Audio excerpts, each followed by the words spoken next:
తెలంగాణ రైతులకు good news. రాష్ట్ర ప్రభుత్వం రైతుల ఖాతాలో రైతు భరోసా డబ్బులు జమ చేస్తోంది.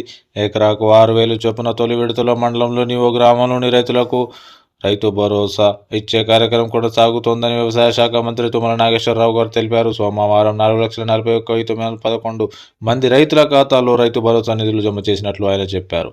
557 మండలాల్లోని 9,48,333 ఎకరాలకు 530 కోట్లు విడుదల చేసినట్లు మంత్రి తుమ్మల తెలిపారు. అర్హులైన ప్రతి ఒక్క రైతుకు రైతు భరోసా ఇస్తామని ఆయన స్పష్టం చేశారు. రేషన్ కార్డులు, ఇంద్రమ్మ ఇల్లు, ఇంద్రమ్మ ఆత్మీయ భరోసా, రైతు భరోసా పథకాలను సీఎం రేవంత్ రెడ్డి జనవరి 6న నారాయణపేట జిల్లాలో ప్రారంభించిన విషయం తెలిసిందే. ఆ రోజు ఆదివారం కావడంతో ఈ రోజు సోమవారం రైతుల ఖాతాలో డబ్బులు జమ అవుతున్నాయి. రైతు భరోసా ఎలా చెక్ చేసుకోవాలో ఇప్పుడు మనం తెలుసుకుందాం. రైతు భరోసా కింద డబ్బులు జమైన రైతులకు వారి ఆధార్ నంబర్కు లింక్ అయిన ఫోన్ నంబర్కు మెసేజ్ వస్తుంది.